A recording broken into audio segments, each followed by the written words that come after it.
Assalamualaikum warahmatullahi wabarakatuh. Innal hamdalillah nahmaduhu wa nasta'inuhu wa nastaghfiruh wa na'udzu billahi min shururi anfusina wa min sayyiati a'malina. May yahdihillahu fala mudilla lahu wa may yudlil fala hadiya lahu. Ashhadu an la ilaha illallah wahdahu la sharika lahu wa ashhadu anna Muhammadan 'abduhu wa rasuluh.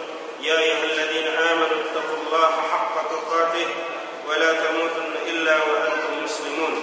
يا أيها الناس اتقوا ربكم الذي خلقكم من نفس واحدة وخلق منها زوجها وبث منهما رجالا كثيرا ونساء واتقوا الله الذي تساءلون به والأرحام إن الله كان عليكم رقيبا. يا أيها الذين آمنوا اتقوا الله وقولوا قولا سديدا يصلح لكم أعمالكم ويغفر لكم ذنوبكم ومن يطع الله ورسوله فقد فاز فوزا عظيما.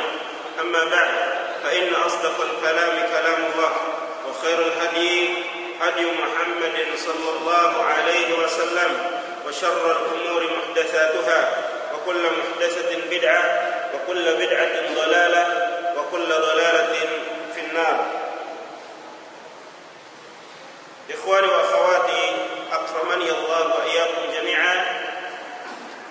Alhamdulillah, puji syukur tetap kita panjatkan kepada Allah Subhanahu wa taala atas limpahan karunia-Nya kepada kita semua, yang mana dengan karunia Allah Subhanahu wa taala malam hari ini kembali kita bisa duduk di majlis ilmu, majlis zikir yang diridai oleh Allah Subhanahu wa taala dan juga diridai oleh para malaikat Allah Subhanahu wa taala. Oleh karenanya kita sebagai hamba Allah Subhanahu wa taala yang dianugerahkan nikmat ini perlu bersyukur kepada Allah Subhanahu wa taala dengan memperbanyak tahmid kita kepada Allah Subhanahu wa taala. Salawat dan salam atas junjungan alam Nabi besar kita Muhammad sallallahu alaihi wasallam. Tak lupa saya berpesan untuk diri saya dan juga untuk kita semua agar kita semua selalu berselawat kepada baginda Rasulullah sallallahu alaihi wasallam sebagai bukti kita betul-betul mengikuti apa yang beliau bawa sallallahu alaihi wasallam. Kemudian selanjutnya, ayuhal ikhwah wal akhwat, hafizani Allah wa iyyakum jami'an. Pada malam hari ini kembali insyaallah taala kita akan membahas permasalahan yang masih berkaitan dengan bulan Dzulhijjah, di mana pada pertemuan yang lalu kita sudah membahas tentang keutamaan-keutamaan daripada bulan Dzulhijjah, dan kita telah menyebutkan 10 di antara keutamaan dari keutamaan-keutamaan bulan Dzulhijjah. Dan pada malam hari ini kita akan berusaha untuk menjelaskan beberapa amalan yang perlu kita perhatikan untuk kita amalkan di bulan Dzulhijjah ini.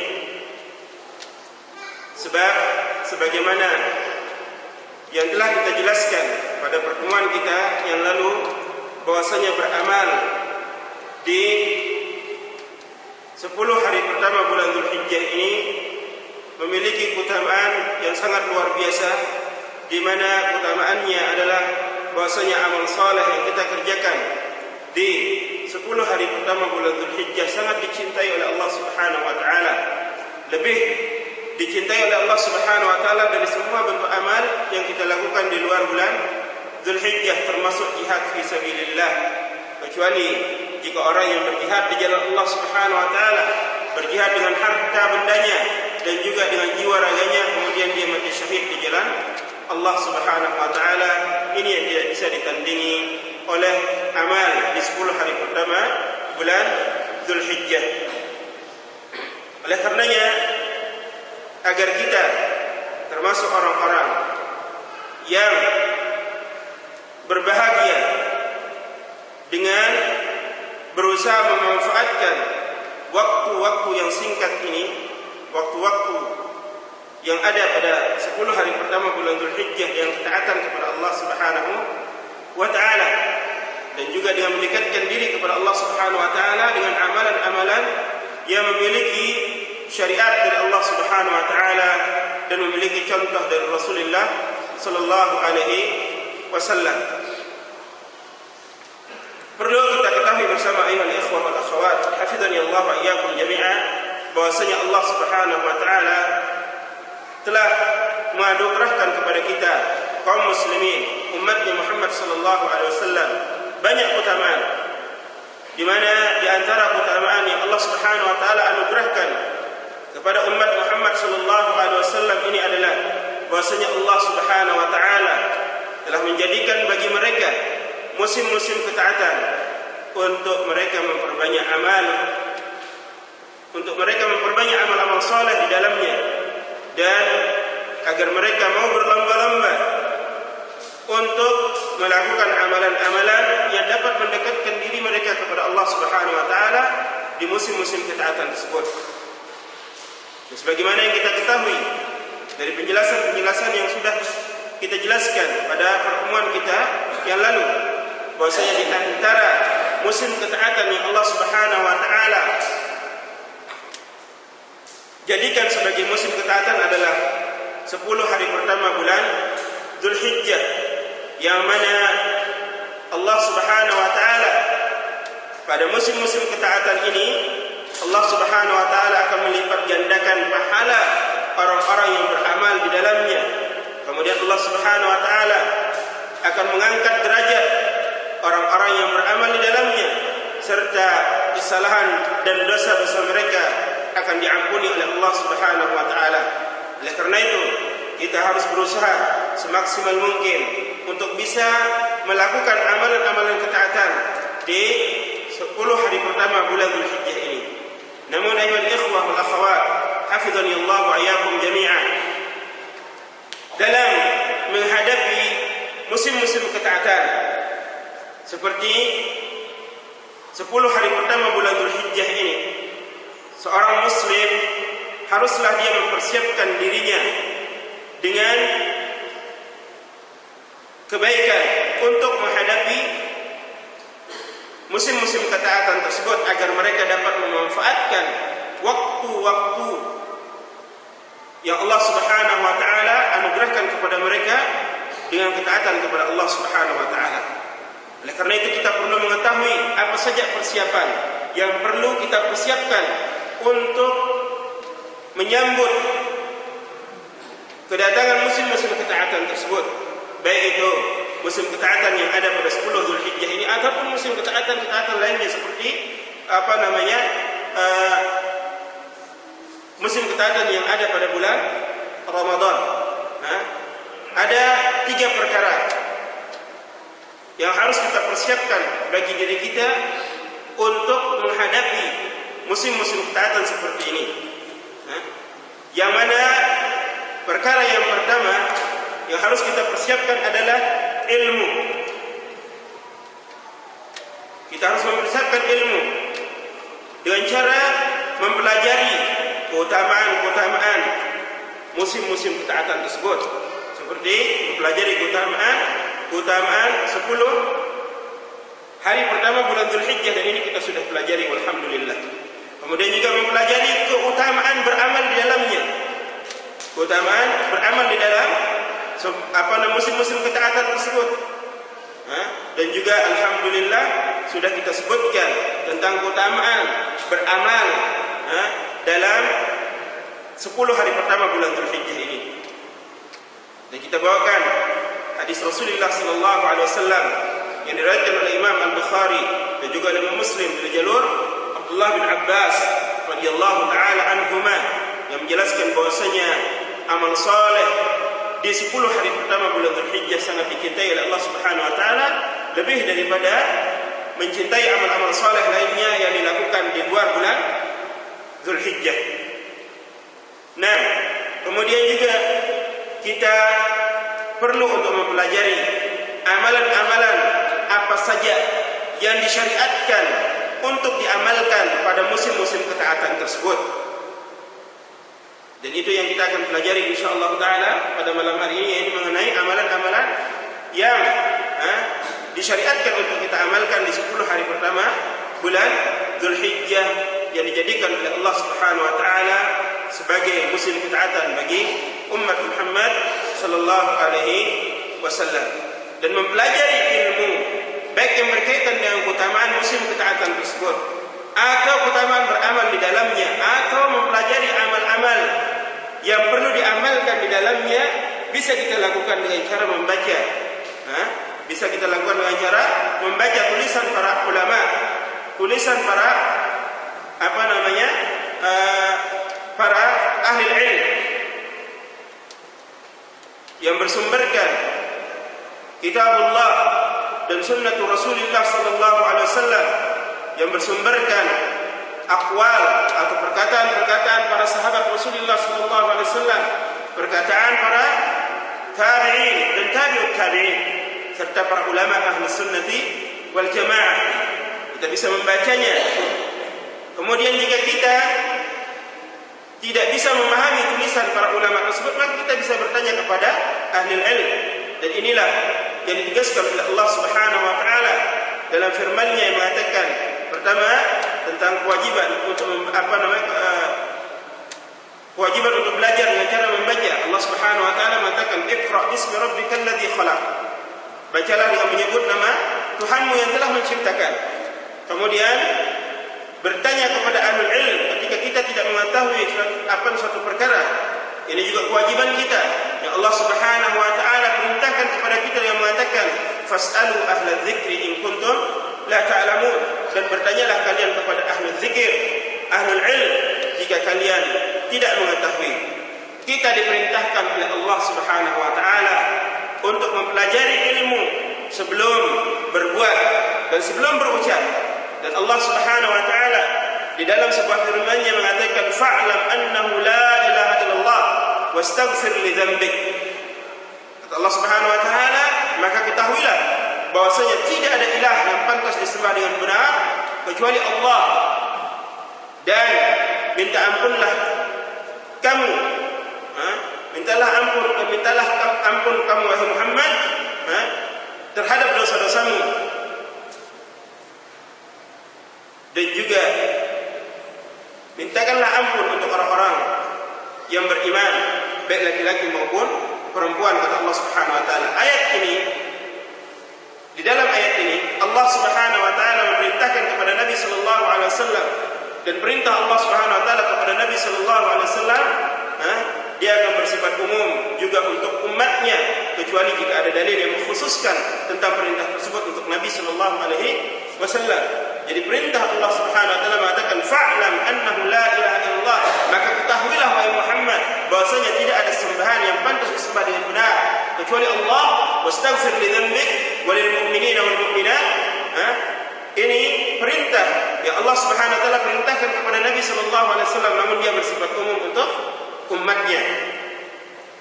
Dan di sini Allah Subhanahu wa taala memerintahkan kepada Nabi sallallahu alaihi wasallam untuk berilmu terlebih dahulu sebelum beliau beramal. Allah Subhanahu wa taala memerintahkan agar Nabi sallallahu alaihi wasallam mengenal siapa sembahannya yang hak, siapa sembahannya yang benar, yang harus diibadahi dengan benar. Kemudian baru dia diperintahkan untuk apa?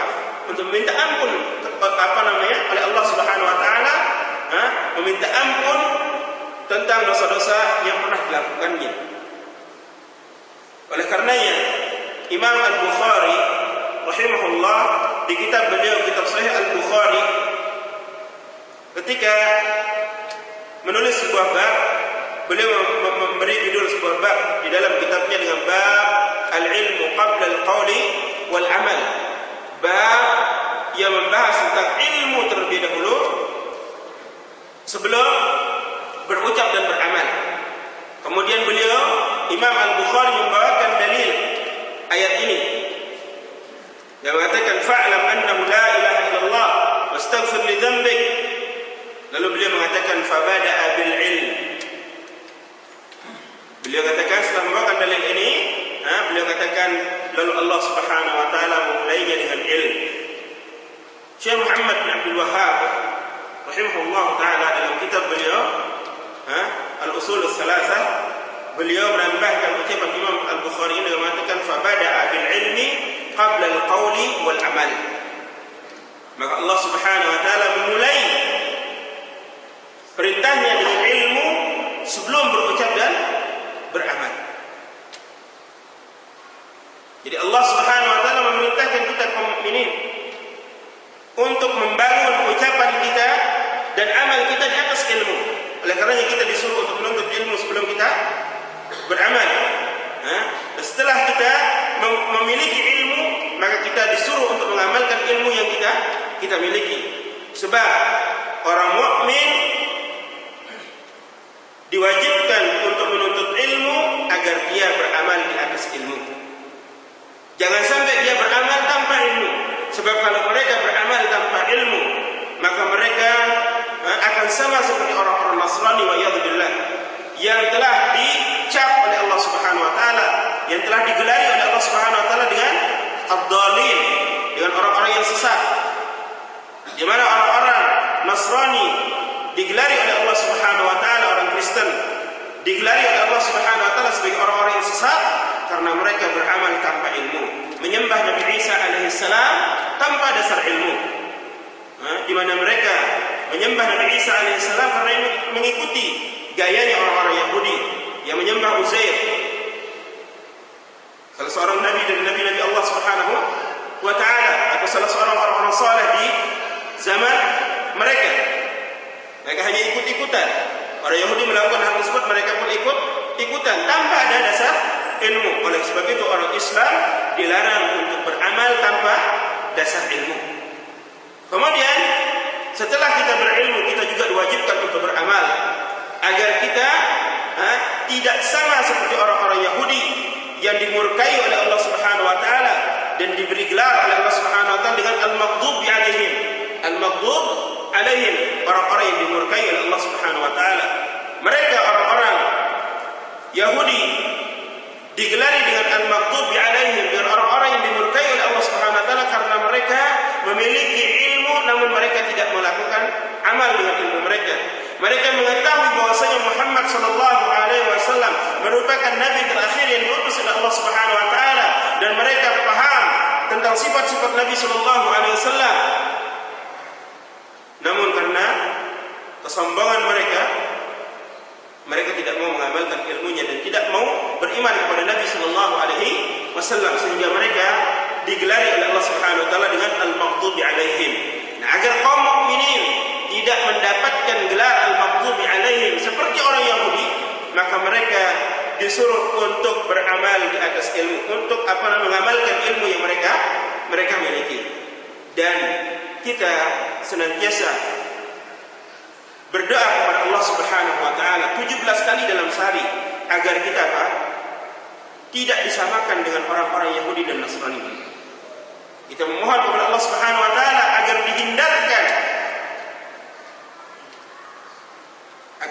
oleh Allah Subhanahu wa taala untuk sama dengan orang Yahudi dan Nasrani. Di dalam salat kita senantiasa membaca surat Al-Fatihah, yang di akhir surat Al-Fatihah kita katakan Ihdinas siratal mustaqim, siratal ladzina an'amta 'alaihim, ghairil maghdubi 'alaihim waladdallin. Kita katakan kepada Allah Subhanahu wa taala, ya Allah, tunjukkanlah kami jalan yang lurus, jalan orang-orang yang telah Engkau berikan nikmat dari kalangan para anbiya, para syuhada, para salihin, para siddiqin, dan bukan jalannya orang-orang yang Engkau murkai, bukan jalannya orang-orang yang dimurkai, dan bukan juga jalannya orang-orang yang tersesat. Para ulama tafsir menafsirkan bahwasanya yang dimaksud dengan al-maghdubi alaihim di sini adalah orang-orang Yahudi yang tidak mau mengamalkan ilmunya. Kemudian yang dimaksud dengan ad-dhalin, kata para ulama, adalah mereka, yaitu kaum Nasrani atau orang-orang Kristen yang beramal tanpa ilmu. Karenanya Islam diperintahkan oleh kaum muslimin diperintahkan oleh Allah Subhanahu wa taala agar mereka mau menuntut ilmu dan beramal di atas ilmu, tidak beramal dengan cara ikut-ikutan, melihat orang melakukan ini kita ikut melakukan itu dan seterusnya. Nah, jadi kaum muslimin harus mendasari amalnya di atas ilmu. Dan terlebih lagi pada musim-musim ketaatan seperti ini, kita harus membangun apa? Membangun amal kita di atas ilmu. Kita lihat mana amalan-amalan yang Allah Subhanahu wa taala syariatkan, mana amalan-amalan yang dicontohkan oleh Nabi sallallahu alaihi wasallam, kita pelajari, kemudian setelah itu baru kita amalkan. Kemudian di antara perkara yang perlu kita persiapkan untuk menghadapi musim-musim ketaatan selain daripada ilmu, ayuhal ikhwah wal akhwat, hafizani Allah wa iyyakum, adalah taubatan nasuha. Taubat yang jujur. Mempersiapkan diri dengan bertobat kepada Allah Subhanahu wa taala untuk menghadapi musim-musim ketaatan. Agar apa? Agar kita dengan taubat tersebut dibimbing oleh Allah Subhanahu wa taala untuk bisa melakukan amal-amal saleh. Sebab perlu kita ketahui, ayuhal ikhwah wal akhwat, hafizani Allah wa iyyakum jami'an, yang kita bertobat kepada Allah Subhanahu wa taala, di mana taubat ini merupakan amal saleh yang dicintai oleh Allah Subhanahu wa taala dan diwajibkan kepada kita kaum mukminin agar kita bertobat kepada Allah Subhanahu wa taala dari segala dosa yang kita lakukan. Perlu kita ingat bahwasanya amal saleh akan melahirkan amal saleh yang baru. Setiap kita melakukan amal saleh dengan ikhlas kepada Allah Subhanahu wa taala, mengikuti apa yang dicontohkan oleh Nabi sallallahu alaihi wasallam, ini akan membuahkan amal saleh lainnya. Yang kata lain bahwasanya amal saleh dapat membawa kita kepada kebaikan. Dan itulah yang dikatakan oleh salah seorang ulama terdahulu dari kalangan tabi'in yang bernama Sa'id bin Jubair radhiyallahu taala anhu. Sa'id bin Jubair seorang tabi'in radhiyallahu taala anhu, murid daripada Abdullah bin Abbas radhiyallahu taala anhuma. Beliau pernah mengatakan, "Sawabul hasanati al-hasanatu ba'daha." Sawabul hasanati al-hasanatu ba'daha. Pahala atau ganjaran daripada amal kebaikan adalah kebaikan setelahnya. Jadi setiap kita melakukan kebaikan, maka akan terlahir kebaikan yang baru dari diri kita. Oleh sebab itu, ketika kita menghadapi musim-musim ketaatan ini, agar kita diberikan petunjuk, diberikan hidayah oleh Allah Subhanahu wa taala untuk mengamalkan ketaatan-ketaatan yang lainnya, maka kita persiapkan diri kita untuk menghadapi musim-musim ketaatan ini dengan bertobat kepada Allah Subhanahu wa taala. Dan sebagaimana yang saya singgung tadi, bahwasanya bertobat itu di samping dia merupakan amal saleh, dia merupakan kewajiban setiap mukmin yang diperintahkan oleh Allah Subhanahu wa taala, di mana jika seorang mukmin bertobat kepada Allah Subhanahu wa taala dan dosa-dosanya, demi Allah mereka akan mendapatkan keberuntungan dunia akhirat. Allah Subhanahu wa taala memerintahkan kita kaum mukminin untuk bertobat dengan tujuan agar kita bisa meraih kebahagiaan dunia dan akhirat. Allah Subhanahu wa taala berfirman di dalam Al-Qur'an, "Wa tubu ila Allahi jami'an ayyuhal mu'minun la'allakum tuflihun." Allah Subhanahu wa taala katakan, "Wa tubu ila Allahi jami'an ayyuhal mu'minun la'allakum tuflihun." Dan bertobatlah kalian semua wahai kaum mukminin agar kalian menjadi orang-orang yang beruntung.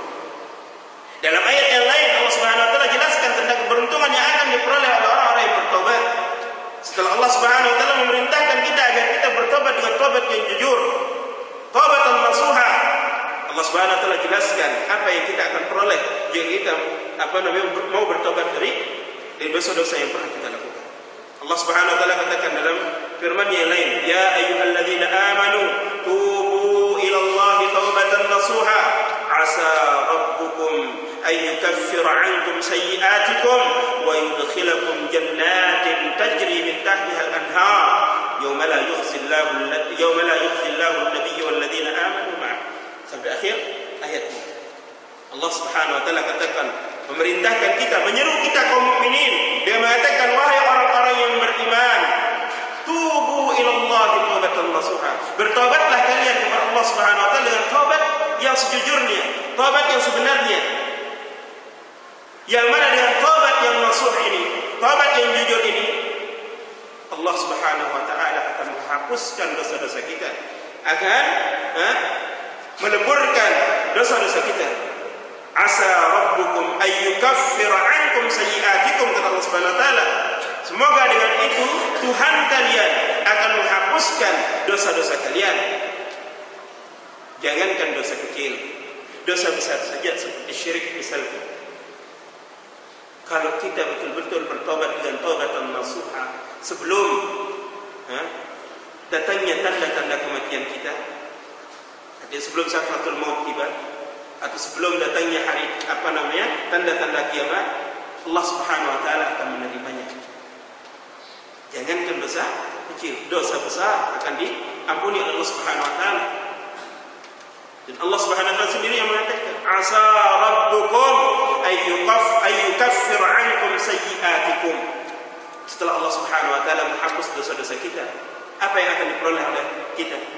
Apa yang akan kita peroleh jika kita mau bertobat kepada Allah Subhanahu wa taala? Allah Subhanahu wa taala katakan, wa yudkhilakum jannatin tajri min tahtiha al-anhar. Dan Allah Subhanahu wa taala akan memasukkan kalian ke dalam surga-surga yang di bawahnya mengalir sungai-sungai. Dan pada hari itu kata Allah Subhanahu wa taala, yauma la yukhzillahu an-nabiyya wal ladzina amanu ma'ah. Allah Subhanahu wa taala tidak akan menyedihkan, tidak akan membuat nabinya Muhammad sallallahu alaihi wasallam dan juga orang-orang yang beriman bersamanya akan menjadi orang-orang yang sedih. Sebab mereka sudah diampuni dosanya oleh Allah Subhanahu wa taala, kemudian mereka akan dimasukkan ke dalam surga Allah Subhanahu wa taala. Tidak rugi kalau kita bertobat. Tidak akan pernah rugi orang-orang yang mau bertobat. Sebesar apapun dosa kita, sebanyak apapun dosa kita, kalau kita mau bertobat kepada Allah Subhanahu wa taala, demi Allah Subhanahu wa taala akan menerima taubat kita. Dan Allah Subhanahu wa taala akan mengampuni dosa kita. Kemudian dengan itu Allah Subhanahu wa taala akan memasukkan kita ke dalam surganya. Kita, ayohal ikhwah wal akhwat, hafizanallah wa iyyakum jami'an, apapun kedudukan kita dalam masyarakat kita, semua kita, baik itu petani ataupun presiden, baik itu ustaz ataupun murid, semuanya tidak luput dari salah dan dosa. Tidak ada yang luput dari salah dan dosa. Kita selama menjadi anak Adam, demi Allah tidak luput dari salah dan dosa. Siang dan malam kita senantiasa melakukan salah dan dosa. Dan hal itu telah ditegaskan oleh Allah Subhanahu wa taala dalam sebuah hadis qudsi yang mengatakan, ya bani Adam, kullukum tukhti'una bil-laili wan-nahar. Ya bani Adam, kullukum tukhti'una bil-laili wan-nahar. Wa ana aghfiru adh-dhunuba jami'a fastaghfiruni aghfir lakum. Allah Subhanahu wa taala katakan, wahai anak Adam, kullukum, semua kalian, seluruh kalian, selama kalian mengaku sebagai anak Adam, sebagai keturunan Adam, tukhti'una bil-laili wan-nahar, senantiasa melakukan kesalahan siang dan malam. Allah Subhanahu wa taala tidak cukup mengatakan senantiasa kalian melakukan kesalahan, tetapi Allah Subhanahu wa taala mentakkid lagi, menguatkan lagi dengan perkataan bil-laili wan-nahar, siang dan malam kita melakukan kesalahan, sadar ataupun tidak sadar. Demi Allah, kita ini adalah manusia yang banyak melakukan kesalahan dan dosa. Apapun kedudukan kita, entah kita jadi ustaz, jadi tuan guru, jadi kiai, jadi murid, semua kita melakukan kesalahan. Karena Allah Subhanahu wa taala mengatakan demikian. Tetapi karena rahmat Allah Subhanahu wa taala yang begitu luas untuk hamba-hambanya yang mau bertobat, Allah Subhanahu wa taala membuka pintu tobat yang sebesarnya. Dan sampai Allah Subhanahu wa taala mengatakan dalam hadis qudsi ini, wa ana aghfiru adh-dhunuba jami'a. Allah Subhanahu wa taala katakan, dan akulah yang akan mengampuni semua dosa. Allah Subhanahu wa taala memberitahukan kepada kita tentang rahmat yang begitu luas untuk kita pelaku-pelaku dosa ini. Wa ana aghfiru adh-dhunuba jami'a. Allah memberitahukan kita bahwasanya Dia menerima tobat hambanya. Semua tobat akan diterima oleh Allah Subhanahu wa taala. Ini menunjukkan bahwasanya Allah Subhanahu wa taala ingin memotivasi kita, mendorong kita agar kita senantiasa bertobat kepada Allah Subhanahu wa taala, mau melakukan tobat kepada Allah Subhanahu wa taala. Dan terlebih lagi Allah Subhanahu wa taala memerintahkan setelah itu mengatakan, fastaghfiruni aghfir lakum. Maka mintalah kalian ampun, niscaya aku akan mengampuni kalian, kata Allah Subhanahu wa taala. Dan ingatlah bahwasanya sebaik-baik kita yang berdosa, yang bersalah, yang mau bertobat kepada Allah Subhanahu wa taala. Bagaimanapun besar salah kita, bagaimanapun besar dosa kita, kalau kita mau bertobat kepada Allah Subhanahu wa taala, demi Allah, inilah orang yang terbaik, yang mau mengakui kesalahannya dan dia mau bertobat kepada Allah Subhanahu wa taala. Sebab Rasul kita sallallahu alaihi wasallam mengatakan, kullu bani Adam khata wa khairul khata'at at-tawwabun. Semua anak Adam itu bersalah, dan sebaik-baik orang yang bersalah adalah yang mau bertobat kepada Allah Subhanahu wa taala. Jadi kita siapkan diri kita untuk menghadapi musim-musim ketaatan ini,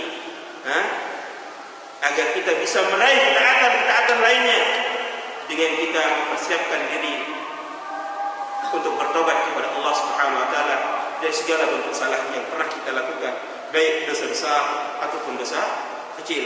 Kita beristighfar kepada Allah Subhanahu wa taala, kita minta ampun kepada Allah Subhanahu wa taala setiap harinya, sebagaimana yang dicontohkan oleh Nabi kita Muhammad sallallahu alaihi wasallam yang telah dijamin oleh Allah Subhanahu wa taala akan surga dan telah dijamin dosa-dosanya dihapus oleh Allah Subhanahu wa taala, baik yang telah lewat ataupun yang akan datang. Tetapi beliau sallallahu alaihi wasallam mencontohkan kepada umatnya, mencontohkan untuk umatnya agar umatnya mau bertobat kepada Allah Subhanahu wa taala, sampai beliau mengatakan bahwasanya diri beliau sallallahu alaihi wasallam tidak kurang dari 100 kali dalam sehari beristighfar, meminta ampun kepada Allah Subhanahu wa taala.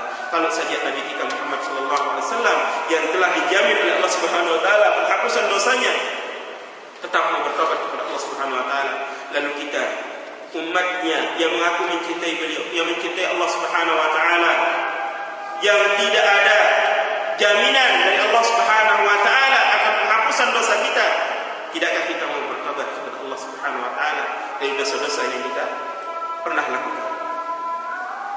Ini yang kedua. Perkara yang ketiga kita sebutkan sebagai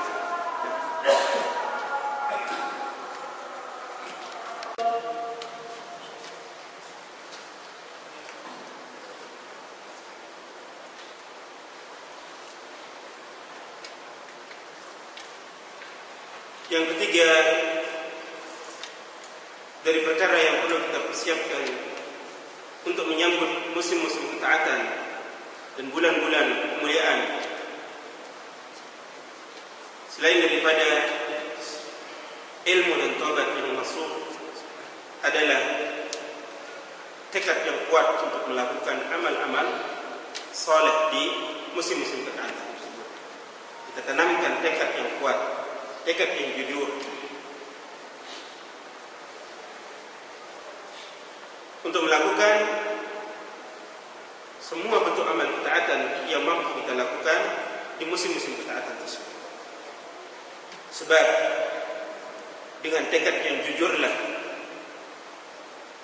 kita akan dibantu oleh Allah Subhanahu wa taala untuk bisa melakukan apa yang kita niatkan.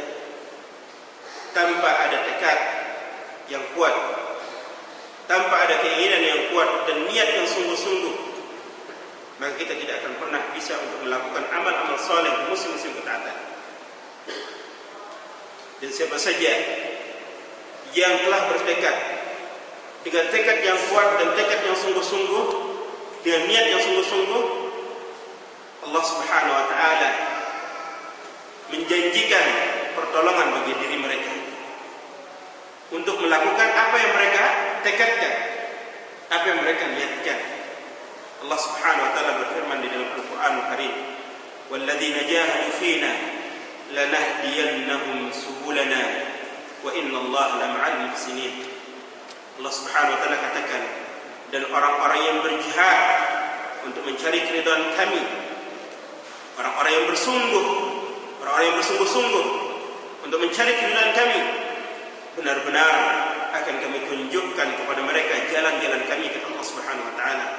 Dan sesungguhnya Allah senantiasa bersama orang-orang yang senantiasa melakukan kebajikan. Ini janji dari Allah Subhanahu wa taala untuk orang-orang yang betul-betul memiliki azam kuat, yang memiliki niat yang sungguh-sungguh untuk melakukan amal saleh di musim-musim ketaatan, di mana Allah Subhanahu wa taala akan membantu mereka, menolong mereka dan meringankan perbuatan-perbuatan tersebut untuk mereka lakukan. Dan sebab itulah maka tekad yang kuat harus kita jadikan sebagai persiapan untuk menghadapi musim-musim ketaatan seperti 10 hari pertama bulan Dzulhijjah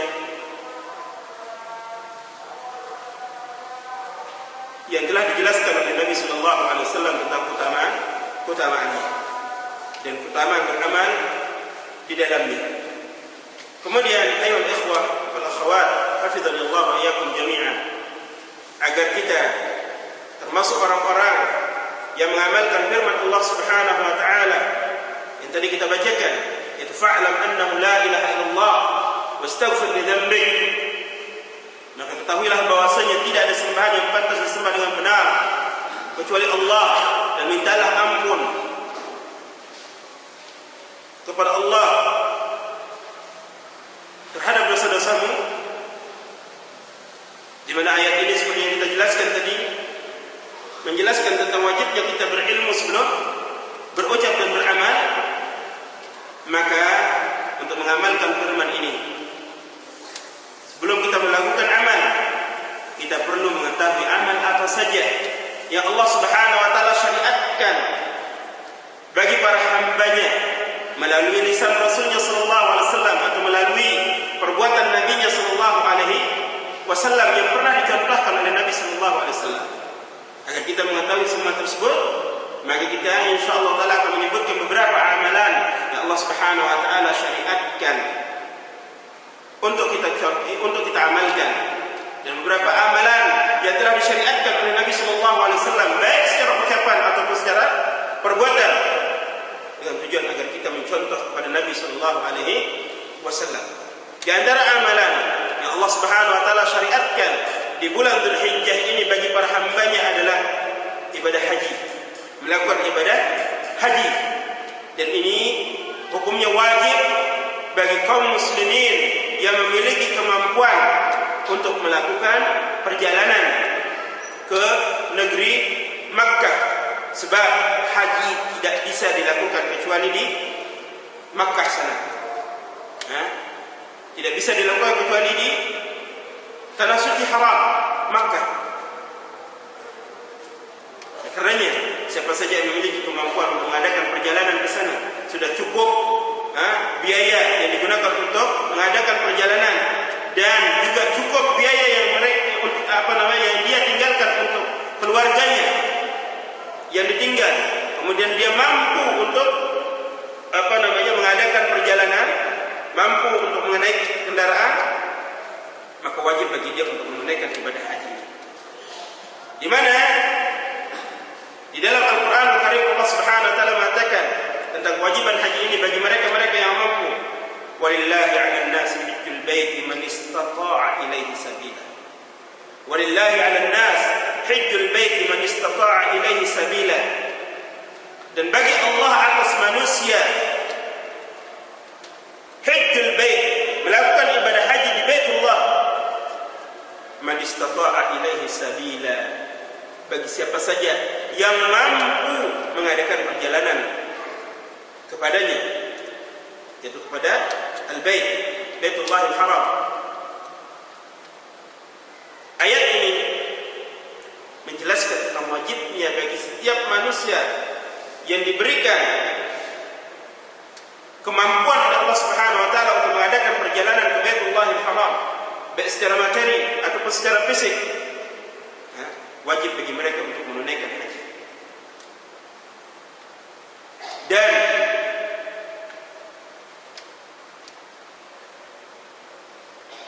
haji yang diwajibkan oleh Allah Subhanahu wa taala kepada para hambanya ini, ritual-ritualnya hanya bisa dilakukan di bulan Dzulhijjah. Memang benar haji bisa bisa kita mulai melakukannya mulai dari bulan Syawal. kemudian Dzulqa'dah dan Dzulhijjah. Tetapi amalan ritual haji yang paling besar itu hanya bisa dilakukan mulai tanggal 8 Dzulhijjah sampai tanggal 13 Dzulhijjah, tanggal 12 atau tanggal 13, 12 sampai tanggal 13 Dzulhijjah. Seperti wukuf, kemudian dari tarwiyah, kemudian wukuf, kemudian melontar jumrah, melakukan tawaf ifadah, kemudian melakukan sa'i untuk haji, melakukan penyembelihan, mabit di Mina, mabit di Muzdalifah. Semuanya hanya bisa dilakukan di bulan Dzulhijjah mulai tanggal 8 sampai tanggal 13. Jadi tidak bisa dilakukan selain bulan Dzulhijjah. Walaupun kita bisa mulai melakukan ibadah haji itu mulai bulan Syawal. Sebab bulan-bulan haji itu adalah Syawal, Dzulqa'dah sama Dzulhijjah. Artinya awal kita bisa mulai untuk memasang niat kita melakukan ibadah haji, dan mulai menggunakan pakaian ihram untuk haji bisa kita lakukan dari Syawal. Kemudian kita gandengkan dengan umrah. Kalau kita melakukan tamattu, baru kita melakukan ibadah hajinya nanti mulai tanggal 8 Dzulhijjah sampai tanggal 13 Dzulhijjah. Ayo ikhwah wal akhwat, Allah wa iyyakum jami'an. Ibadah haji yang merupakan salah satu rukun dari rukun Islam yang 5, dan dia merupakan rukun yang kelima dari rukun Islam.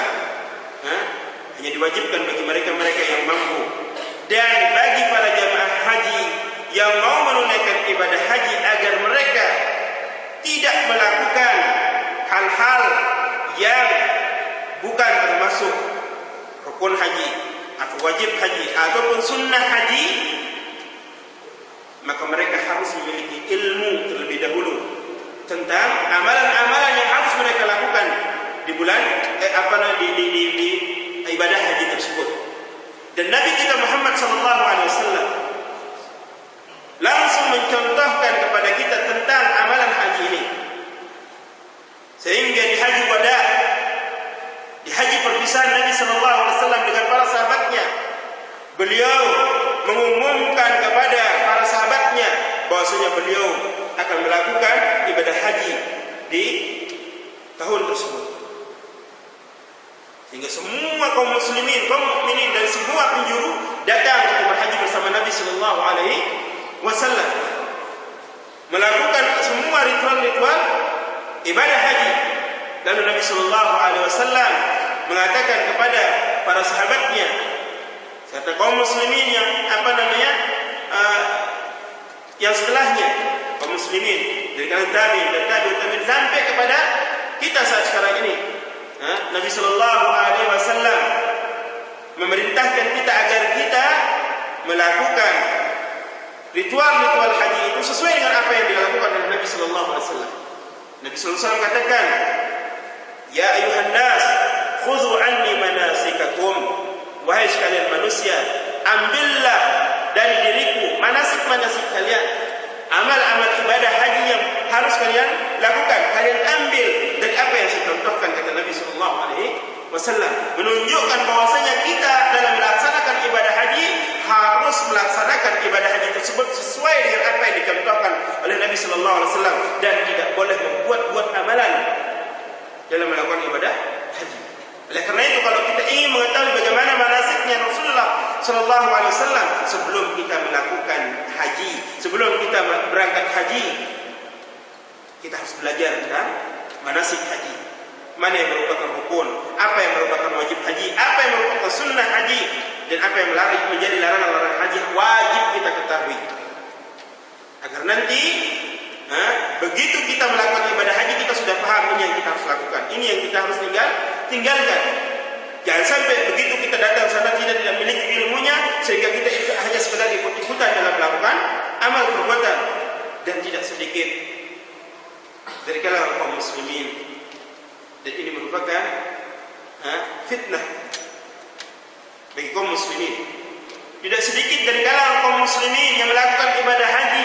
Mereka melakukan ibadah haji dengan melakukan amalan haji tersebut hanya dengan ikut-ikutan saja. Sehingga sebagian besar kaum muslimin yang melakukan ibadah haji, ketika melakukan ibadah haji banyak melakukan kesalahan dalam hajinya tanpa mereka ketahui dan tanpa mereka sadari.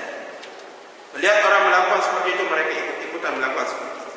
Melihat orang melakukan seperti ini, mereka pun ikut-ikutan melakukan hal tersebut tanpa mengetahui apa dasar dan apa landasan orang ini melakukan hal tersebut, karena ketidaktahuan mereka tentang hal ini. Oleh sebab itu, kita yang diberikan kesempatan oleh Allah Subhanahu wa taala untuk melakukan ibadah haji di tahun-tahun berikutnya, dari sekarang kita persiapkan diri kita, belajar, baca buku para ulama yang menjelaskan tentang bagaimana manasik Rasulullah sallallahu alaihi wasallam, dan banyak buku-buku yang telah ditulis pakai bahasa Indonesia tentang manasik-manasik haji, yang bersumberkan Al-Quran dan Sunnah Nabi sallallahu alaihi wasallam. Guru kita Syekh Yazid, Ustaz Yazid, hafizahullah taala, beliau telah menulis sebuah buku tentang pedoman umrah dan haji. Ustaz Mubarak juga telah menulis, dan ustaz-ustaz kita yang lainnya telah menulis buku-buku yang berkaitan dengan manasik sesuai dengan tuntunan Rasulullah sallallahu alaihi wasallam. Nah, kemudian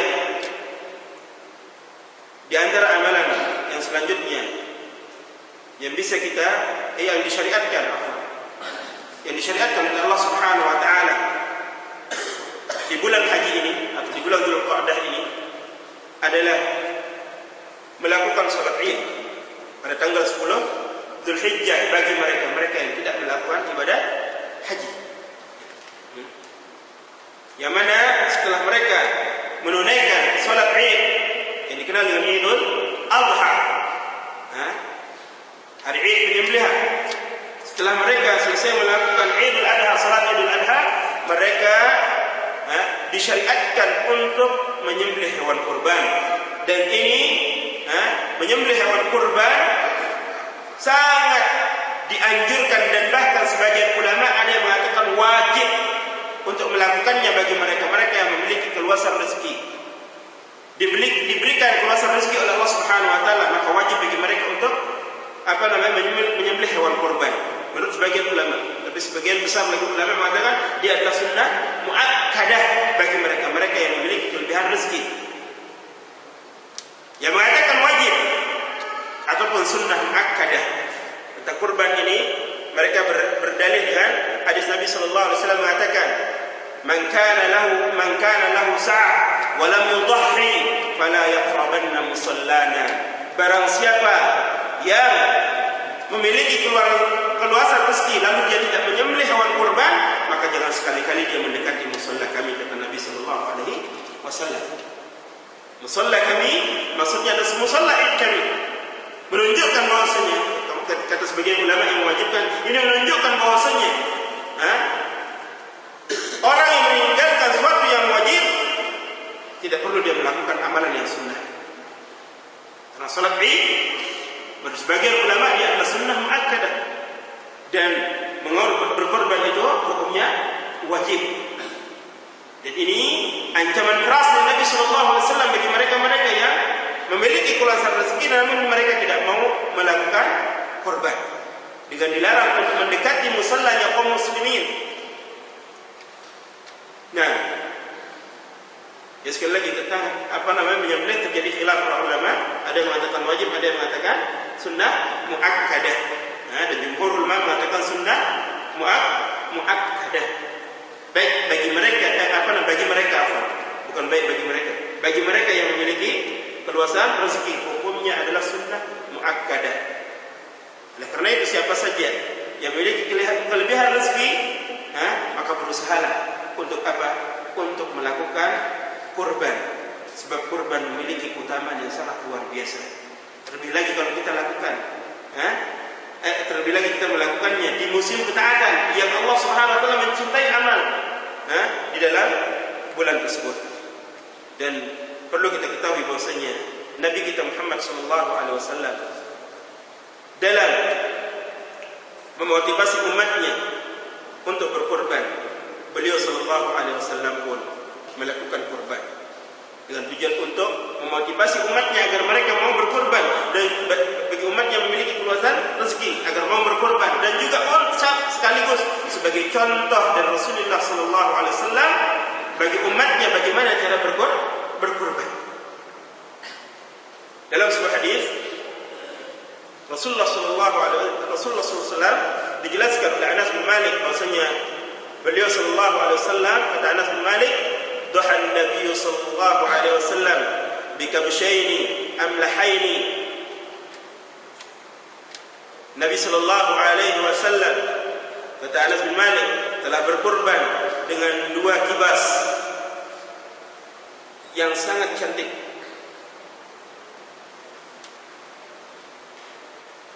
Ini menjelaskan tentang hewan kurban yang digunakan untuk berkorban. Bahwasanya hewan yang digunakan untuk berkorban adalah bahimatul an'am, binatang ternak yang berkaki 4, tetapi tidak semua yang berkaki 4 bisa digunakan untuk apa? Berkorban. Yang bisa digunakan untuk berkorban adalah domba atau kambing, kemudian sapi dan unta. Kemudian ada yang mengkiaskan jamus, kerbau, bisa juga dipakai berkorban, dikiaskan dengan sapi. Dikiaskan dengan sapi. Nah, jadi Nabi sallallahu alaihi wasallam memberikan contoh kepada kita tentang hewan-hewan kurban yang bisa digunakan untuk berkorban. Di zaman Nabi sallallahu alaihi wasallam, para sahabat juga ada yang berkorban dengan sapi, ada juga yang berkorban dengan apa? Dengan ibil, dengan unta. Di mana kalau seorang berkorban dengan dengan kambing, maka dia cukup berkorban dengan 1 kambing, dan itu untuk untuk dirinya dan keluarganya. Kemudian untuk sapi bisa berkumpul 7 orang. Begitu juga dengan unta. Tapi di sini tidak ada unta. Yang ada banyak, yang ada sapi yang banyak. Jadi kalau 7 orang berkumpul untuk 1 sapi, itu diperbolehkan. Sebab di zaman Nabi sallallahu alaihi wasallam, para sahabat melakukannya seperti ini. Mereka berkumpul untuk 7 orang dalam satu sapi. Dalam hadis Jabir radhiyallahu taala anhu yang dikeluarkan oleh Imam Ahmad, disebutkan oleh Jabir, beliau mengatakan, hajjatna ma'a Rasulillah sallallahu alaihi wasallam fa naharna al-ba'ira an 7 wal baqarata an 7. Jabir mengatakan, kami telah berhaji bersama Rasulullah sallallahu alaihi wasallam, yaitu di haji wada. Lalu kami menyembelih al-ba'ir, unta, untuk 7 orang, dan baqarah, sapi, untuk 7 orang. Nah, untuk sapi yang biasa kita gunakan, yang bisa digunakan oleh sebagian kaum muslimin di sini untuk berkorban, apakah sama fadilahnya seperti seperti berkorban dengan kambing, yang mana kambing itu bisa untuk dirinya dan juga untuk keluarganya. Lalu apabila seseorang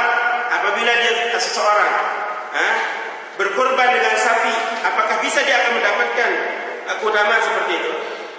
Kalau dia berkorban 1 ekor sapi untuk dirinya, maka itu masuk untuk dirinya dan juga keluarganya, bisa masuk di dalamnya.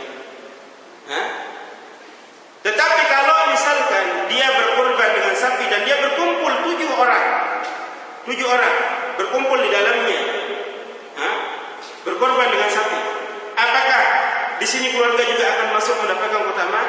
Di sini terjadi khilaf para ulama. Ada yang mengatakan bahwasanya itu cukup pahalanya untuk dirinya saja, untuk masing-masing individunya, dan tidak masuk keluarganya. Ada yang mengatakan dia dan keluarganya masing-masing dari 7 orang itu juga masuk, dan pendapat ini dikuatkan oleh Syekh bin Baz rahimahullah taala. Kalau ada ustaz yang mengatakan tidak masuk, dia memiliki salaf, dia memiliki pendahulu, dan kita tidak boleh saling salahkan dalam masalah ini. Nah, jadi dalam masalah ini terjadi khilaf para ulama. Dan insyaallah taala karena tidak ada dalil yang menjelaskan tentang hal tersebut, saya lebih condong kepada pendapatnya Syekh bin Baz rahimahullah taala yang mengatakan bahwasanya kalau kita berkumpul 7 orang dalam satu ekor sapi, kita niatkan untuk diri kita dan juga untuk keluarga kita, insyaallah taala dari 7 orang itu bisa masuk dengan keluarganya. Ini pendapatnya Syekh bin Baz rahimahullah taala. Nah, saya tidak memiliki pendapat di sini, saya cuma ngekor di Syekh bin Baz rahimahullah taala. Nah, kemudian ketika kita berkorban, kita belum masuk ke amal-amal yang lain, kita masih membahas tentang korban. Ketika kita berkorban, ada beberapa hal yang perlu diperhatikan ketika berkorban. Di mana ketika kita mau berkorban, kita lihat syarat-syarat daripada hewan yang kita korbankan tersebut. Di mana kita harus mengorbankan hewan-hewan korban yang selamat dari cacat atau dari 4 perkara yang disebutkan oleh Nabi sallallahu alaihi wasallam. Di mana ada 4 sifat dari binatang kurban itu tidak boleh untuk dijadikan sebagai hewan kurban. Nabi sallallahu alaihi wasallam katakan di dalam hadisnya, arba'un la tajuzu fil adahi al-awra al-bayyin al-awra'u bayyinun awaruha wal maridatu bayyinun maraduha wal arja'u bayyinun dhal'uha wal kasiru allati la tanqa. Kama qala Nabi sallallahu alaihi wasallam. Beliau mengatakan 4 binatang yang tidak boleh digunakan untuk berkorban. Yang pertama, binatang yang buta, yang jelas kebutaannya. Yang kedua, yang sakit dan jelas dia sedang sakit. Kemudian yang ketiga, yang pincang, yang jelas kepincangannya. Dan yang keempat adalah yang sudah tua renta, yang sudah liat dia punya daging. Yang sudah tua renta, tidak bisa digunakan untuk berkorban. Nah, lalu bagaimana kalau dia misalkan cacat telinganya? Boleh tidak digunakan untuk berkorban kalau dia cacat dengan terpotong telinganya?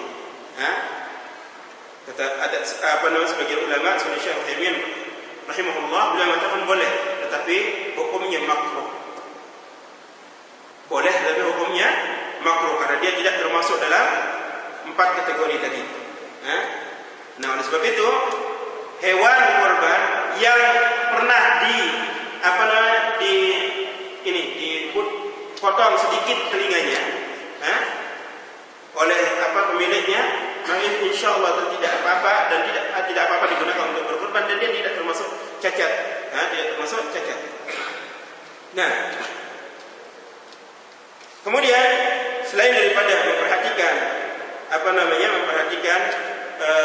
hewan korban yang kita akan korban ini, maka kita pun harus memperhatikan perkara-perkara yang lainnya, di mana ketika kita sudah berniat untuk berkorban, begitu masuk 10 hari pertama bulan Dzulhijjah, begitu tiba hari pertama bulan Dzulhijjah, maka kita dilarang untuk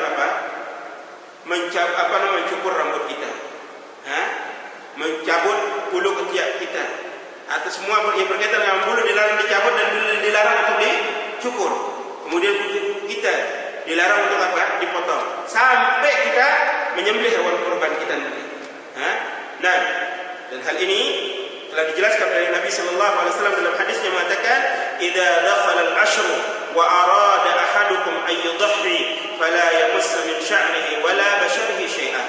Nabi sallallahu alaihi wasallam katakan, apabila telah masuk 10 hari pertama bulan Dzulhijjah dan salah seorang di antara kalian hendak berkorban, sudah berniat untuk berkorban, maka jangan sekali-kali dia mengambil rambutnya ataupun mengambil bulu-bulu yang ada di dalam anggota tubuhnya. Jangan memotongnya atau mencabutnya.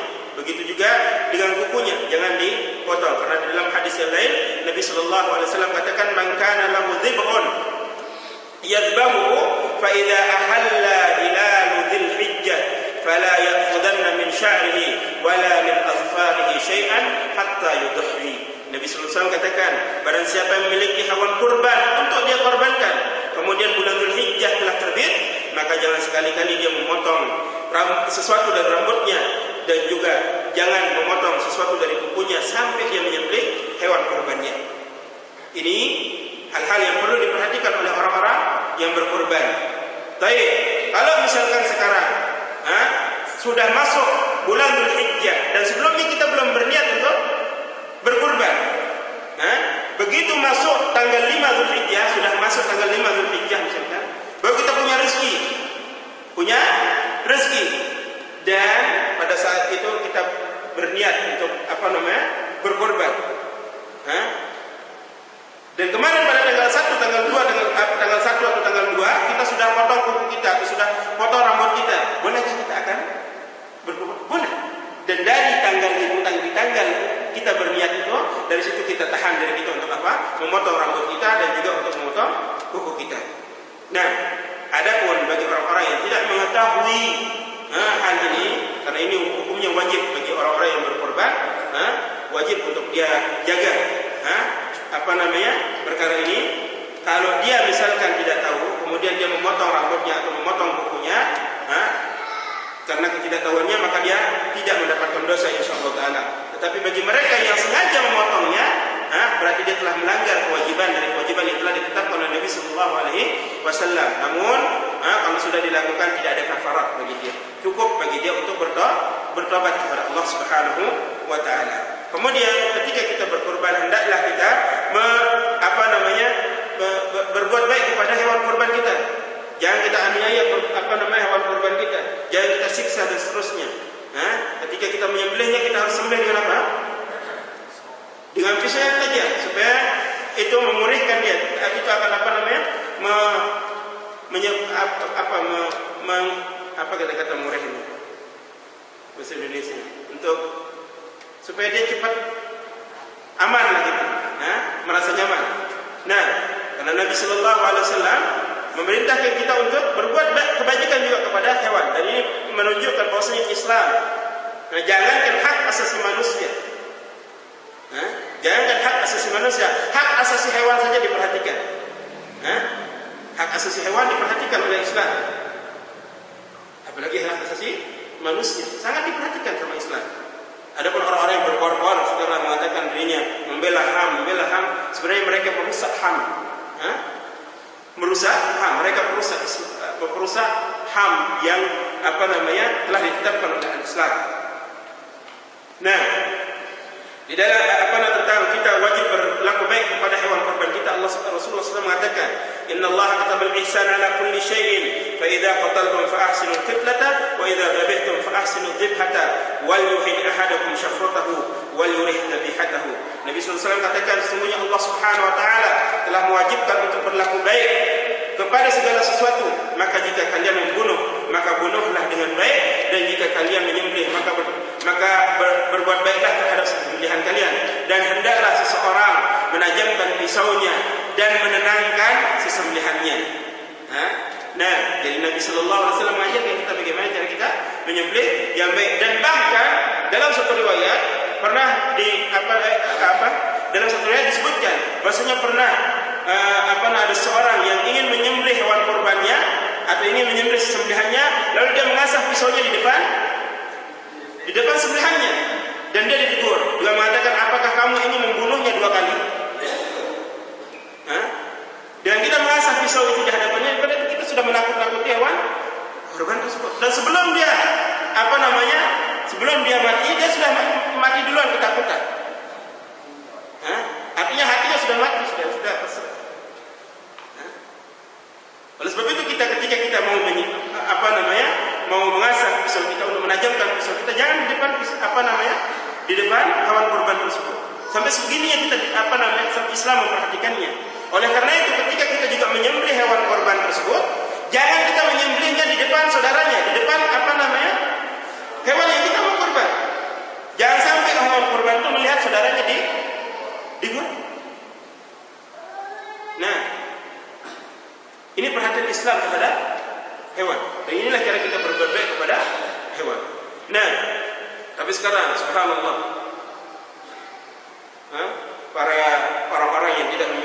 keahlian dalam menyembelih. Coba-coba untuk menyembelih hewan kurbannya sendiri, kemudian dia kepung satu sapi itu atau satu satu kambing, 10 orang atau 5 orang, satu injak kakinya, satu injak ini aja dan seluruhnya saya ambil diikat lagi. Dan pernah saya lihat dengan mata kepala saya sendiri dan kemudian saya tinggalkan orang lain.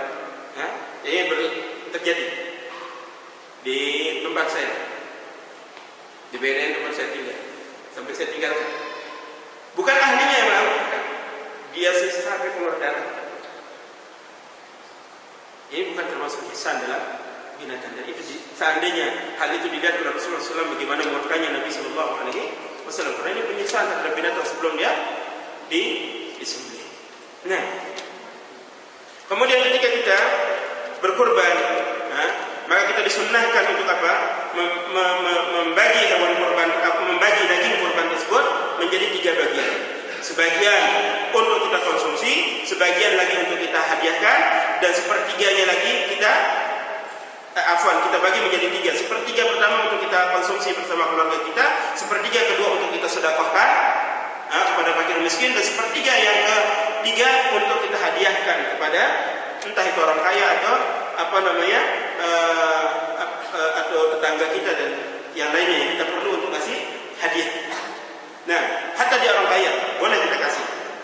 Ta'allufan liqulubihim, yaitu sebagai taklif hati mereka supaya mereka juga mau berkorban nantinya. Nah, kemudian ketika kita berkorban tidak boleh kita menjual sesuatu dari hewan kurban tersebut. Kita mau jual kakinya misalnya, atau kulitnya, atau dagingnya, tidak boleh. Begitu juga memberikan upah. Kalau kita tidak bisa memotong sendiri atau tidak bisa melakukan penyembelihan itu sendiri sampai selesai, lalu kita suruh jagal misalkan untuk mengerjakannya, maka boleh kita melakukan hal tersebut, tapi kita tidak boleh mengambil upahnya atau memberikan upah dari hewan kurban tersebut. Entah kita kasih kulitnya atau kepalanya dan sebagainya, tidak boleh. Harus kita keluarkan dengan biaya yang lain. Nah, dan tentang hal ini Nabi Sallallahu Alaihi Wasallam telah mengatakan kepada Ali radhiyallahu taala anhu, dan Ali radhiyallahu taala menceritakan tentang hal ini. Beliau Ali radhiyallahu taala mengatakan, amarani Rasulullah sallallahu alaihi wasallam an aquma ala budnihi wa aqsimu an aquma ala budnihi wa aqsima juludaha wa jilalaha wa amarani alla u'tiyal jazzar minha syai'an wa qala nahnu nu'tihi min indina. Ali radhiyallahu taala mengatakan, aku telah diperintahkan oleh Nabi sallallahu alaihi wasallam untuk mengawasi hewan kurbannya dan membagikan kulitnya serta pelananya, dan beliau menyuruhku agar tidak memberikan upah jagal dari hewan kurban itu. Dan beliau Ali radhiyallahu taala mengatakan, kami memberinya dari diri kami sendiri. Artinya dari uang bukan uang kurban, bukan dari dari hewan kurban tersebut. Ada upah sendiri yang sudah kita sediakan. Nah, ini beberapa hal yang berkaitan dengan hewan kurban kita. Kemudian di antara amalan yang bisa kita lakukan di 10 hari pertama bulan Dzulhijjah ini adalah memperbanyak zikir kepada Allah Subhanahu wa taala. Memperbanyak zikir kepada Allah Subhanahu wa taala, memperbanyak tahmid, memperbanyak takbir, memperbanyak tahlil. Dan hal ini sesuai dengan hadis yang dikeluarkan oleh hadis yang dikeluarkan oleh Imam Ahmad. Tapi hadis ini didhaifkan oleh Imam Al-Albani rahimahullah taala. Tapi sekalipun dhaif ada penguatnya, yaitu dari amalan Ibnu Umar sendiri dan juga Abu Hurairah radhiyallahu taala anhu yang kita sebutkan insyaallah taala. Ibnu Umar radhiyallahu taala mengatakan, beliau mengatakan dari Rasulullah sallallahu alaihi wasallam, "Ma min ayyamin a'zamu 'indallahi wa la ahabbu ilaihi al-'amal fihinna min hadhihi al-ayyam al-'ashr, fa'akthiru fihinna min at-tahlil wat-takbir wat-tahmid." Rasulullah SAW mengatakan, kata Ibnu Umar, tidak ada hari yang paling agung di sisi Allah Subhanahu wa taala dan tidak pula amal yang lebih dicintai padanya dari hari-hari yang 10 ini. Maka perbanyaklah di dalamnya tahlil, takbir dan tahmid. Hadis riwayat Imam Ahmad, dan hadis ini didhaifkan oleh Imam Al-Albani rahimahullah. Tetapi seperti yang saya katakan tadi, bahwasanya hadis ini sekalipun dhaif, dia memiliki penguat dari perbuatan daripada Ibnu Umar dan juga Abu Hurairah radhiyallahu taala anhu. Di mana dalam sebuah riwayat diriwayatkan bahwasanya Abdullah bin Umar dan Abu Hurairah radhiyallahu taala anhu kalau sudah masuk 10 hari pertama bulan Dzulhijjah, maka beliau senantiasa bertakbir di jalan-jalan, kemudian di pasar dan seterusnya, sampai manusia mengikuti amal mereka. Manusia bertakbir bersama takbir beliau berdua. Dalam riwayat dikatakan wa kana Ibnu Umar wa Abu Hurairah yakhrujani ila suq fi ayyamil ashr yukabbirani wa yukabbirun nas bi takbirihima. Dikatakan dalam riwayat ini bahwasanya dahulu Ibnu Umar dan Abu Hurairah radhiyallahu taala anhu, beliau senantiasa keluar ke pasar-pasar pada 10 hari pertama bulan Dzulhijjah, lalu beliau berdua bertakbir sehingga manusia pun ikut bertakbir. Dan apa yang dilakukan oleh Abu Hurairah dan juga oleh Ibnu Umar pasti memiliki dasar dari Rasulullah sallallahu alaihi wasallam. Jadi bertakbir dan bertahmid itu sunnah untuk dilakukan dari awal Dzulhijjah sampai tanggal 13 Dzulhijjah sore harinya. Dan ini kaum muslimin pada saat ini banyak meninggalkannya. Dan hampir tidak pernah mendengar orang-orang bertakbir kecuali pada hari Id saja. Kecuali pada hari Id, setelah Id mereka juga tidak bertakbir. Tidak bertakbir, padahal itu diperintahkan untuk kita memperbanyak takbir di dalamnya. Kemudian di antara amalan juga yang perlu kita perhatikan adalah puasa. Puasa mulai tanggal 1 Dzulhijjah sampai tanggal 9 Dzulhijjah ini juga disunnahkan karena Nabi sallallahu alaihi wasallam pernah melakukannya. Sebagaimana yang diriwayatkan oleh para istri beliau sallallahu alaihi wasallam. Para istri beliau mengatakan kana Rasulullah sallallahu alaihi wasallam yasumu tis'a Dzulhijjah. Dahulu kata istri para Nabi sallallahu alaihi wasallam, Nabi sallallahu alaihi wasallam senantiasa berpuasa 9 hari Dzulhijjah. Tidak mengatakan pada tanggal 9 Dzulhijjah. Tapi mereka mengatakan senantiasa berpuasa pada 9 hari Dzulhijjah, menunjukkan Nabi SAW mulai puasa dari tanggal 1 sampai tanggal 9 Dzulhijjah. Dan pada tanggal 9 Dzulhijjah sangat kita dianjurkan untuk berpuasa di dalamnya. Dan insyaallah kita akan berpuasa mungkin hari Ahad insyaallah taala, di mana orang-orang wukuf akan melakukan wukufnya di hari Ahad, itu tanggal 9 Dzulhijjah, di mana pada tanggal ini kita dianjurkan untuk berpuasa, karena puasa pada tanggal ini, pada tanggal 9 Dzulhijjah yang disebut dengan Yaum Arafah, dia memiliki keutamaan sebagai penghapus dosa, pelebur dosa setahun sebelumnya dan setahun sudahnya. Nabi SAW mengatakan, "Wa siyamu Arafah ahtasibu 'ala Allah an yukaffira as-sanata allati qablahu wa as-sanata allati ba'dahu." Kata Nabi SAW, dan puasa pada hari Arafah, saya berharap agar Allah Subhanahu wa taala agar itu sebagai penghapus dosa setahun sebelumnya dan setahun sesudahnya. Tetapi ingat, dosa yang bisa dihapus dalam puasa ini adalah dosa-dosa kecil. Adapun dosa besar, itu membutuhkan taubat kepada Allah Subhanahu wa taala. Selain daripada puasa, kemudian juga takbir, kemudian berkorban dan juga berhaji, ada juga amalan lain yang perlu kita perbanyak, yaitu berdoa, terutama pada tanggal 9 Dzulhijjah. Karena Nabi SAW mengatakan afdhalud doa yaum Arafah. Seutama-utama doa adalah doa pada yaum Arafah. Doa yang dilakukan pada hari Arafah. Di situ kita dianjurkan untuk memperbanyak doa kita. Memohon kepada Allah Subhanahu wa taala ampunan dan pemaafan dosa, agar Allah Subhanahu wa taala mengampuni kita. Dan pada pembahasan yang lalu kita sudah jelaskan tentang keutamaan 9 Dzulhijjah, di mana pada tanggal 9 Dzulhijjah itu Allah Subhanahu wa taala banyak membebaskan hamba-hambanya dari api neraka. Dan pada tanggal 9 Dzulhijjah itu Allah Subhanahu wa taala turun ke langit dunia untuk membanggakan hamba-hambanya yang datang wukuf di Arafah di hadapan para malaikatnya.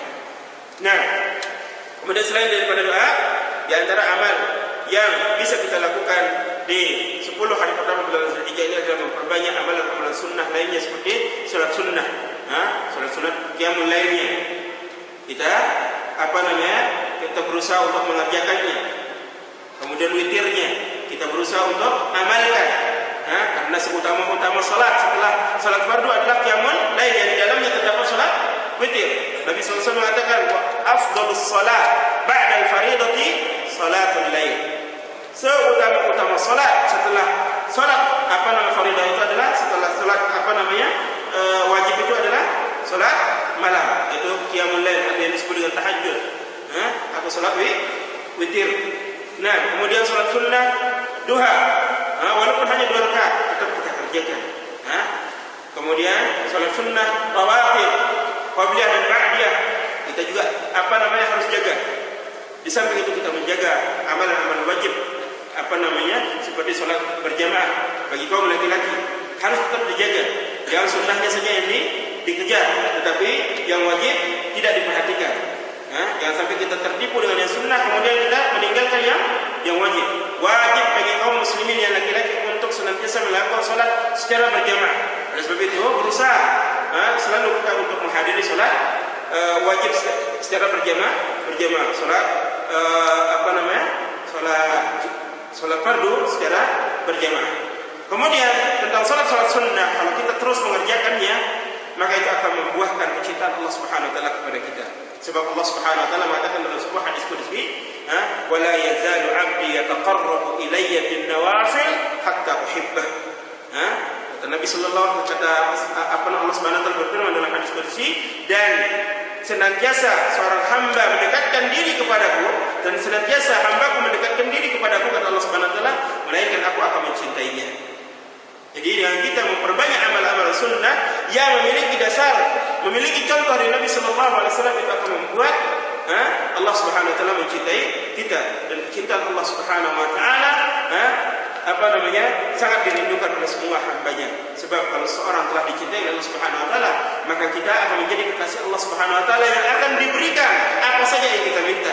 Kalau kita minta ampunan, Allah Subhanahu wa taala akan mengampuni kita. Kalau kita meminta kebutuhan kita, Allah Subhanahu wa taala akan memberikan kita. Nah, jadi ini amalan-amalan yang bisa kita lakukan di 10 hari pertama bulan Dzulhijjah. Salat sunnah, salat sunnah kita perbanyak, di samping salat wajib kita jaga secara berjamaah. Kemudian puasa sunnah di tanggal 1 Dzulhijjah, mulai tanggal 1 Dzulhijjah sampai tanggal 9 Dzulhijjah, kita berusaha untuk melakukannya sesuai kemampuan kita. Kalau tidak mampu melakukannya di tanggal 1 sampai tanggal 9, jangan lupakan puasa tanggal 9 Dzulhijjah. Kemudian memperbanyak zikir kepada Allah Subhanahu wa taala, tahlil, tahmid dan takbir di 10 hari pertama bulan Dzulhijjah. Kemudian memperbanyak doa di tanggal 9 Dzulhijjah. Dan sebaik-baik doa yang kita ucapkan adalah la ilaha illallah. La ilaha illallah, sebagaimana yang dijelaskan oleh Nabi sallallahu alaihi wasallam dalam hadisnya, afdhalud du'a yaum Arafah wa khairu ma qultu ana wan nabiyyun la ilaha illallah. Kata Rasulullah sallallahu alaihi wasallam, seutama-utama doa adalah doa yaum Arafah, dan sebaik-baik ucapan saya dan ucapan para anbiya adalah la ilaha illallah. Nah, seperti kita perbanyak tahlil kita, ucapan la ilaha illallah kita, baik dengan hati dan juga dengan lisan kita di hari-hari ini. Kemudian juga berkorban, jangan dilupakan bagi kita yang memiliki kemampuan, dan kita berusaha untuk mengamalkan semua amal-amalan tersebut semata-mata karena Allah Subhanahu wa taala, untuk mencari ridha Allah Subhanahu wa taala, dan juga dengan tetap mencontoh kepada Nabi sallallahu alaihi wasallam. Ini amalan-amalan yang perlu kita perhatikan di musim-musim ketaatan, karena amalan-amalan ini jika kita ikhlas semata-mata karena Allah Subhanahu wa taala dan mengikuti contoh Nabi sallallahu alaihi wasallam, maka pahala dari amal-amal tersebut akan dilipat gandakan oleh Allah Subhanahu wa taala di musim-musim ketaatan seperti ini, dan juga dengan itu derajat kita akan diangkat oleh Allah Subhanahu wa taala, serta dosa-dosa kita dan kesalahan-kesalahan kita akan dihapus oleh Allah Subhanahu wa taala. Semoga Allah Subhanahu wa taala memberikan kita taufik dan inayahnya untuk kita bisa untuk bisa melakukan amalan-amalan ketaatan di 10 hari pertama bulan Dzulhijjah ini dengan ikhlas semata-mata karena Allah, dan mencontoh kepada tuntunan Rasulullah sallallahu alaihi wasallam. Segala sesuatu yang benar datangnya dari Allah Subhanahu wa taala, maka wajib bagi kita untuk mengikutinya, dan segala sesuatu yang salah maka semata-mata datangnya dari kekurangan saya, maka saya beristighfar dari kesalahan tersebut, dan kita haram hukumnya untuk mengikuti kesalahan hanya saja kesalahan itu datangnya. Memang selain memberikan